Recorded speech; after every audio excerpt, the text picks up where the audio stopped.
Assalamualaikum warahmatullahi wabarakatuh. Kami dari kelompok 3 ingin mempresentasikan hasil kerja kelompok kami yang berjudul Alat Pendidikan dan Lingkungan Pendidikan. Pengertian alat pendidikan.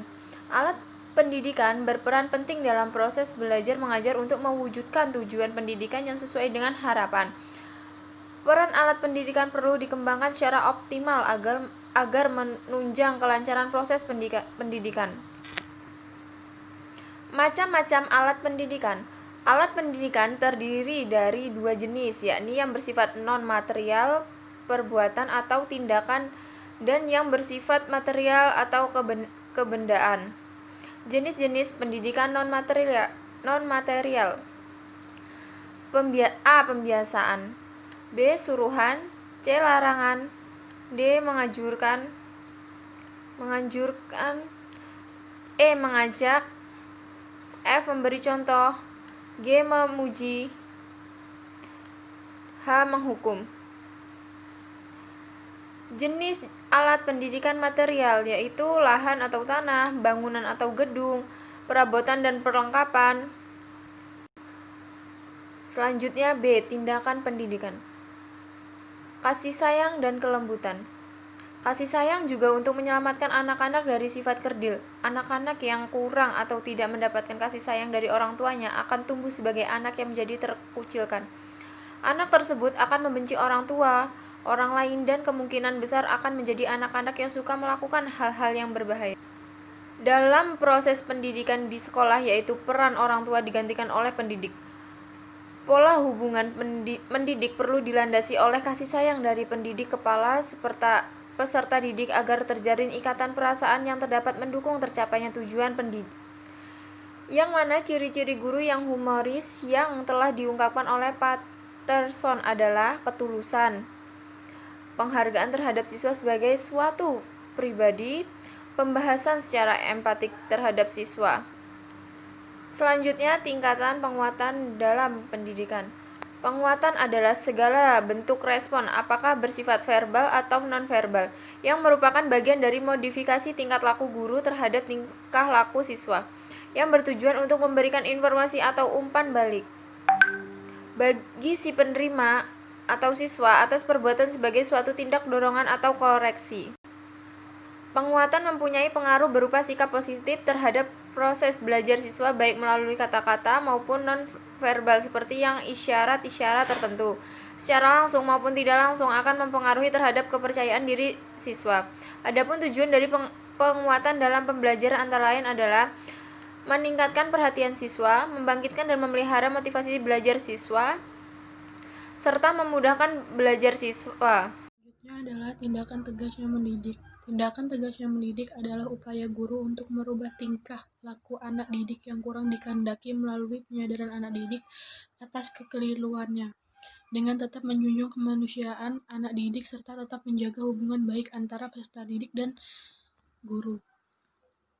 Tindakan tegas terhadap siswa yang melakukan pelanggaran atau kesalahan perlu dilaksanakan dengan pendekatan yang bermuatan pendidikan, agar dapat mendorong si pelanggar untuk menyadari kesalahannya dan memiliki komitmen untuk memperbaiki diri sehingga pelanggaran atau kesalahan tidak terulang lagi.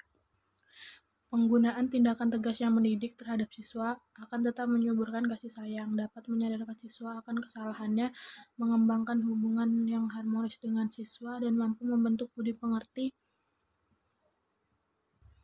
yang baik pada siswa serta tetap menghargai dan menghormati guru sehingga kewibawaan guru tetap terpelihara.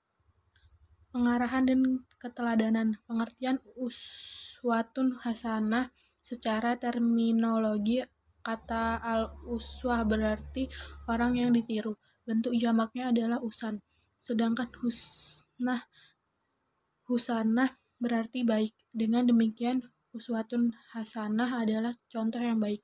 Kebaikan yang ditiru, contoh identifikasi, siri tauladan atau keteladanan. Jika dapat kita pahami bahwa teladan adalah suatu hal yang baik, sementara keteladanan adalah suatu sifat yang baik yang harus kita ikuti dan kita contoh. Disiplin adalah suatu keadaan tertib di mana orang-orang yang tergabung dalam suatu organisasi tunduk pada peraturan-peraturan yang telah ada dengan rasa senang. Pembiasaan. Pembiasaan menurut Mulyasa adalah suatu yang dilakukan secara rutin dan terus-menerus agar menjadi kebiasaan. Pembiasaan sebenarnya berisi tentang pengalaman yang diamalkan secara berulang-ulang dan terus-menerus.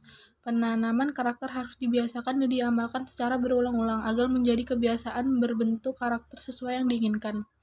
Pembiasaan adalah salah satu mode pengajar yang dirasa efektif. Ibnu Sina dalam Mansur. Guru merupakan contoh teladan kedua sebagai pengganti orang tua di sekolah yang dapat digugu dan ditiru sebagai role model atau living example serta memberikan pembiasaan terhadap siswa. Peringatan atau teguran. Kedisiplinan merupakan salah satu dari 18 karakter yang sedang dan terus diupayakan penumbuhannya oleh pemerintah. Mengapa kedisiplinan begitu penting? Memandang bahwa kedisiplinan termasuk ranah pendidikan moral dan sebagai bagian dari pendidikan anak-anak. Lebih lanjut dikatakan bahwa masalah moral semakin memprihatinkan dan meningkat dari tahun ke tahun. Ini terlihat dari keberuntalan dan tindakan keji yang dilakukan remaja. Karena itulah sekolah mulai mengedepankan pendidikan karakter bagi siswa melalui contoh-contoh kedisiplinan. Hadiah dan hukuman. Pendidikan anak usia dini merupakan suatu upaya pembinaan yang ditujukan kepada anak sejak lahir sampai dengan usia 6 tahun, yang dilakukan melalui pemberian rangsangan pendidikan untuk membantu pertumbuhan dan perkembangan jasmani dan rohani, agar anak memiliki kesiapan dan memasuki pendidikan lebih lanjut. Lingkungan pendidikan, yaitu segala sesuatu yang ada di sekitar manusia, baik berupa benda mati, makhluk hidup, ataupun peristiwa-peristiwa yang terjadi, termasuk kondisi masyarakat yang berpengaruh kuat terhadap individu. Lingkungan pendidikan juga berfungsi untuk menunjang proses pembelajaran, baik mengajar secara nyaman, tertib, dan berkelanjutan. Lingkungan ini juga disebut sebagai lembaga pendidikan yang dikhususkan sesuai dengan jenis dan tanggung jawabnya masing-masing. Bentuk-bentuk dari lingkungan pendidikan yang pertama yaitu ada keluarga, di mana keluarga memiliki tanggung jawabnya terhadap anak. Yang pertama yaitu sebagai motivasi cinta kasih yang menjiwai hubungan orang tua dengan anak. Yang kedua yaitu sebagai dorongan kewajiban moral sebagai konsekuensi kedudukan orang tua terhadap keturunannya. Yang ketiga yaitu sebagai tanggung jawab sosial sebagai bagian dari keluarga, yang pada akhirnya giliran nanti yaitu menjadi bagian dari masyarakat, bangsa, dan negaranya.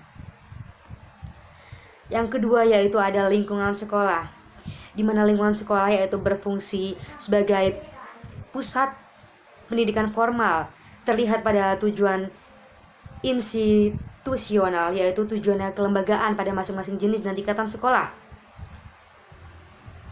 Fungsi pendidikan yaitu ada 3. Yang pertama yaitu tanggung jawab formal kelembagaan sesuai dengan fungsi dan tujuannya masing-masing. Yang kedua yaitu ada tanggung jawab keilmuan berdasarkan bentuk, isi, tujuan, dan tingkat pendidikan dipercayakan kepada masyarakat dan negara.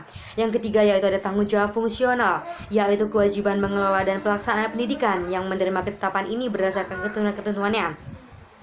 Yang ketiga yaitu ada lingkungan masyarakat, di mana lingkungan masyarakat ini merupakan lembaga pendidikan yang berorientasi langsung kepada hal-hal yang bertalian dengan kehidupan bermasyarakat. Pendidikan masyarakat merupakan pendidikan menunjang pendidikan keluarga dan sekolah. Bentuk-bentuk dari lembaga pendidikan yaitu yang pertama ada lembaga pendidikan keluarga. Lembaga pendidikan keluarga yaitu merupakan lingkungan yang pertama dan utama dalam pendidikan. Yang kedua yaitu ada lembaga pendidikan sekolah, di mana pendidikan yang diperoleh secara teratur dan sistematis bertingkat dengan mengikuti taraf yang jelas. Yang ketiga yaitu ada lembaga pendidikan di masyarakat, di mana pendidikan ini mampu mempunyai ciri-ciri sebagai berikut, yaitu pendidikan diselenggarakan di luar sekolah, pendidikan perlu homogen, ada waktu belajar dan metode normal, dan serta evaluasi yang sistematis, dan isi pendidikan bersifat praktis dan khusus. Itu untuk sebagai lembaga pendidikan di masyarakat.